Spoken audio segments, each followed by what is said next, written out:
Hello everyone, welcome to English Tutorials by Poonam Thakur. In this video, I'm going to give you line by line explanation of the beautiful poem Keeping Quiet by Pablo Neruda from class 12th English textbook Flamingo. So let's get started. The real name of Pablo Neruda was Neftali Ricardo Reyes Osvaldo. His poems are full of easily understood images which make them no less beautiful. He won the Nobel Prize for Literature in the year 1971. In this poem, Neruda talks about the necessity of quiet introspection and creating a feeling of mutual understanding among human beings. The title emphasizes the necessity of quiet introspection and creating a feeling of mutual understanding among human beings. It conveys Neruda's philosophy of an exotic moment of silence and inactivity. It can be an antidote to war, violence, hatred, exploitation, and turmoil. By keeping quiet, mankind can try to understand itself and stop harming itself with death and destruction. First, let me tell you about importance or significance of number 12. The clock has 12 markings on it. The year has 12 months and the day has 12 hours. So that means it symbolizes a measure of time. The poet Pablo Neruda chose 12 for several reasons. 12 hints at the 12 hours of a day which rule our lives. 12 refers to 12 zodiac signs believed to be the controlling forces of our lives. 12 refers to 12 months of a year. 12 even may be aimed for a preparation for all to be ready to plunge into the state of silence. These 12 seconds would help everyone calm themselves and relax and be ready to begin introspection. The poet chose this number in order to emphasize upon keeping patience and letting the stillness sink in. In this poem, the poet visualizes a state of comfortable inertia, inactivity, where he wishes for pleasant idleness and relaxation away from the frenetic rat race, destructive activities, and futile wars. The poem is presented in the form of an exercise for meditation in silence. The poem has been written in a blank verse. For a brief summary and a detailed explanation of poetic devices, refer to my previous videos which have been linked in the description box for you.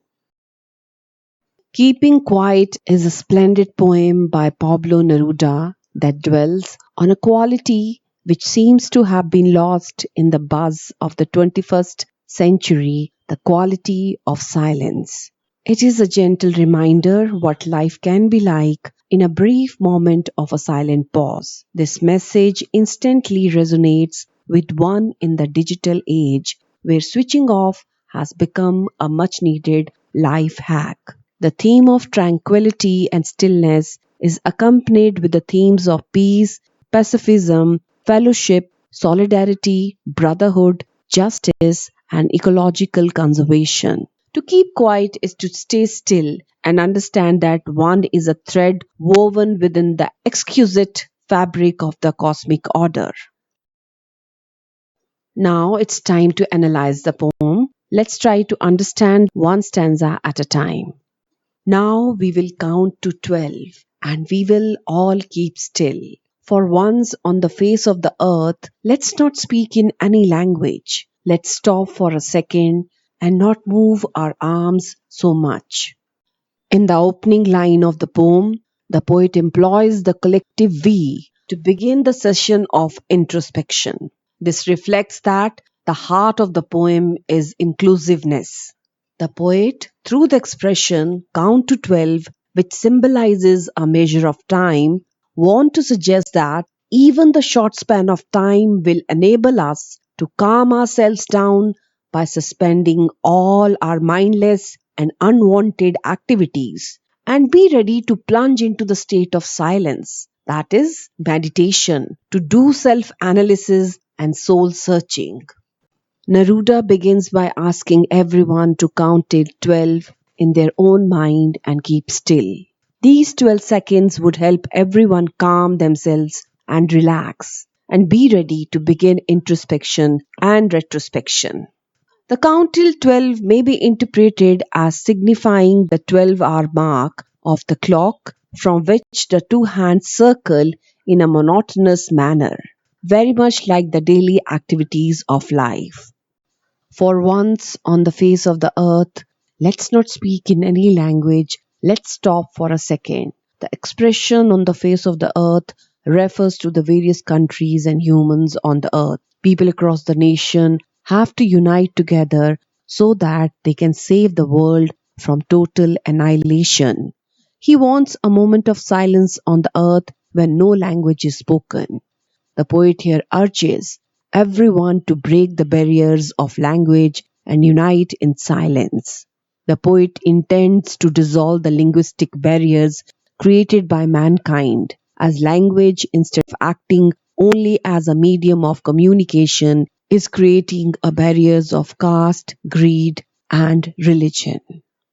The poet feels that if for once we will keep quiet and still, it will provide us an opportunity to introspect our follies. Moreover, for those moments, we will forget our differences and enter into the world of peace. Language breeds discrimination and linguistic chauvinism breeds dominance. If for some time no one spoke on the face of the earth, all these discriminations will wither away in the depths of silence. Only then we will hear the voice of our conscience and feel rhythmic oneness of hearts. Here, the poet is encouraging a unified movement among people with no discrimination based on race or language, and not move our arms so much. In this moment of silence, the poet does not want anyone to move their arms. By asking us not to move our arms, he means to say that we should resist ourselves from doing any destructive activities or harm others. Using pun, the poet implies that men have moved their arms to show the gestures of restlessness or aggression, as well as they have used arms, that is, weapons, which the modern world is obsessed with. Hence, he urges us to keep still and not to move our arms so much.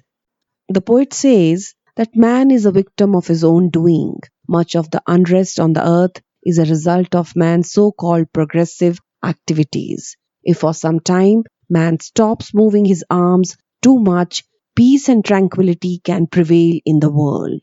Man's silence and inactivity will prove to be a boon for mankind. All unnecessary misunderstanding, disputes and debates born out of different languages will come to an end. The poet wants to promote peace and brotherhood in the world. As the harbinger of the world peace, he feels that as long as men are always up and doing, differences and unrest will prevail in the world. Only when men keep quiet and spend time in introspection will they be able to make amends. It would be an exotic moment, without rush, without engines. We would all be together in a sudden strangeness. The poet says that in today's competitive world, there is a rat race to outshine others. Unnecessary rush has made our life mechanical and unpleasant. If all the engines like vehicles and machines stop, then there will be a sudden strange situation as the world will experience a sudden calmness. People will not be in mad rush to achieve material things one after another. Then that moment of silence will not only be an extraordinary but also an exotic, a rare moment. The poet says that this new experience will include the absence of hustle and bustle of life, which will create a feeling of peace and quietness, and a sense of universal brotherhood will prevail. This moment of silence will be unique and appealing because in our mundane life, we are constantly working towards selfish goals and never take a time to reflect. This extraordinary moment of silence is one powerful way that will make us blissful by bringing complete equilibrium and will foster togetherness, courage, love, and compassion. Fishermen in the cold sea would not harm whales, and the man gathering salt would look at his hurt hands. Before we move further, let me explain the word fisherman. The word fisherman symbolizes the people who exploit the earth's natural resources for their own interests. It also implies that people in power, represented by the fishermen, will not exploit the poor and weak, represented by the whales. So I hope this word is quite clear to you. Fishermen in the cold sea will not harm the whales. This phrase indicates that in that moment of silence, many innocent lives will be spared. The fishermen will not harm the innocent whales as they will stop and reflect upon their actions. Symbolically, the fishermen represent the capitalists, the oppressors, or the people in power, while the whales represent the commoners, the victims, or the ones who are weak. The poet implies that in that moment of self-introspection, people will not exploit the weak, and a moment of understanding will thus prevail. So now we know that poet is against any kind of self-destructive activities which are meant to earn livelihood or to add comforts in life. He calls upon the fishermen who harm aquatic life not to kill whales for their livelihood. The poet wants them to cease their hunt and accept their mistakes, as well as rectify their actions, ponder on their actions and its consequences. So poet says that in this blissful moment of extreme silence, the man gathering the salt will get some time off from his hectic schedule to look at his hurt hands and reflect at the pain and damage his tiring task has caused him. By keeping quiet, people will be able to pay attention to the pain they have been causing to others and themselves. Next few lines are very important and thought-provoking. Those who prepare green wars, wars with gas, wars with fire, victories with no survivors, would put on clean clothes and walk about with their brothers in the shade doing nothing. The word those here means people who are over-ambitious like politicians, policymakers, scientists, etc., who want to dominate others and are responsible for initiating and aggravating wars. The poet here condemns the people who are waging green wars with all sorts of biological weapons, harmful gases, or wars with firearms. Man's activities are polluting the nature, and the chemical and nuclear weapons created by him have brought mankind to its dead end. Poet says, the soldiers who use weapons to kill fellow human beings need some time to introspect into the consequences of their actions. Victory with no survivors. This means that even though a country might win a war, but it would still not be considered a victory, because by the time they celebrate this success, there will be no one left to celebrate. This phrase also means that although people may attain victory in wars, but no one can escape the psychological and the physical trauma that a war leaves behind. The poet asks everyone to stop those activities which are damaging the environment. Today, all the human beings are making money by damaging the environment with their activities such as mining, deforestation. Poet urges everyone not to do so. Poet says, a time zone of silence would make us aware about this bitter reality. When such a conscious effort for introspection will be made, men would shed their blood-soaked clothes and will adopt a fresh approach to life. The poet urges them to put on clean clothes, that is, to purify the soul, heart, and mind, to reflect silently and thus halt their destructive activities. Poet says, this approach would encourage everyone to move together like brothers under the soft and embalming shade in place of violence and rage of conflict. The poet says, if man will walk with his enemies like they are his brothers, he will realize the strength of humanity and become conscious of universal brotherhood. This can provide a healing touch to mankind and peace will prevail. Poet says, what I want should not be confused with total inactivity. Life is what it is about. I want no truck with death. Neruda, in the next few lines, justifies himself that by what he's asking to do, he does not mean us to be completely inactive. Rather, he wants to interrupt the sad, cruel, and baleful activities of the world for a few moments and to make the people introspect their own actions. The poet states that when he talks of counting up to 12, meditating and introspecting, he does not mean to maintain a death-like silence. The poet urges us not to mistake inactivity advocated by him for total inactivity, that is, physical and spiritual death. The poet wants the readers to be still, but to think, to introspect and realize, so that they can halt hostile and harmful activities. The absence of stress and tension caused by unnecessary hustle and bustle of life would make the life blissful, as all inhuman and destructive activities will be stopped. Thus, we can say that stillness is positive while inactivity is negative. The poet makes it clear that whatever he is advocating shouldn't be confused with total inactivity, for total inactivity means death, and he has nothing to do with death. Life certainly is an ongoing process and should not be associated with death. If we were not so single-minded about keeping our lives moving and for once could do nothing, perhaps a huge silence might interrupt this sadness of never understanding ourselves and of threatening ourselves with death. Poet says that generally, we mankind at large are so single-minded about moving ahead in life that we are intensely caught up in the web of rush and activities to the extent of not understanding ourselves. These mindless activities seem like progress, but actually these activities lead to destruction, as we neither pay heed to the pros and cons of reckless progress nor to self or others. Our inability to keep quiet results in a failure to understand ourselves and others. The poet laments that it is sad that today people are single-minded about keeping their life moving. In other words, progress and development are all we think about in pursuit of happiness. Various important aspects are compromised and our life is wasted. The poet hopes that in the moment of silence, people will reflect over their actions and will contribute significantly to understand their shortcomings in life.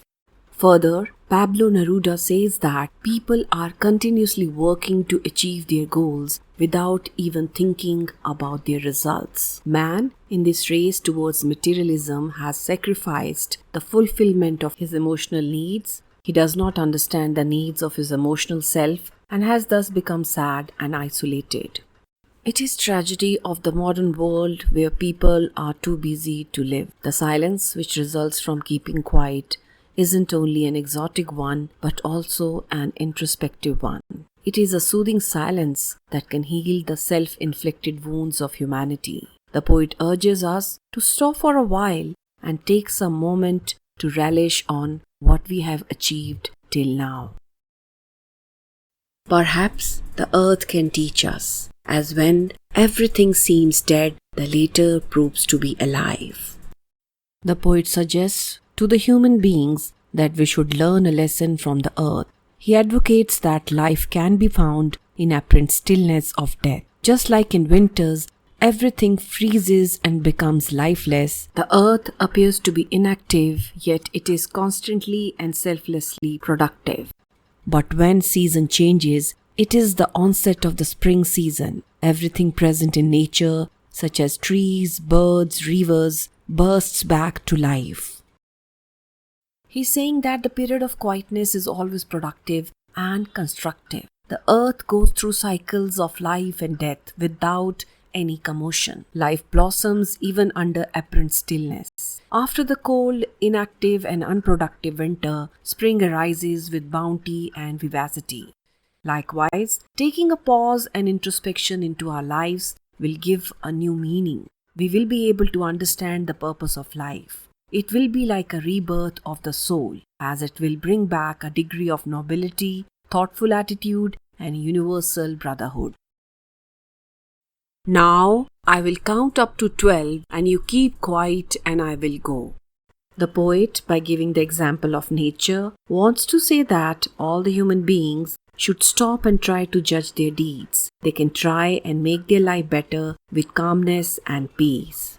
Finally, the poet ends up saying that now he will count up to 12 so that we all may become quiet. Here, quiet means to calm down ourselves and move towards the path of peace and harmony. Having presented the dilemma, the poet effectively passes the baton to the reader and has now given him the power and the choice to be still and begin his own introspection and retrospection. The poet says that this introspection and silence will help us to think logically and will bring us back with a fresh spirit and new perspectives. With this note, he ends the poem asking again us to count 12 and keep quiet while he leaves us with these new impressions in our minds. With this, we come to the end of the poem, Keeping Quiet by Pablo Neruda. I hope you have understood the poem thoroughly. If you still have any doubt, feel free to drop a comment and I will get back to you. Thank you for watching. Like, share and subscribe English Tutorials by Poonam Thakur. Goodbye for now.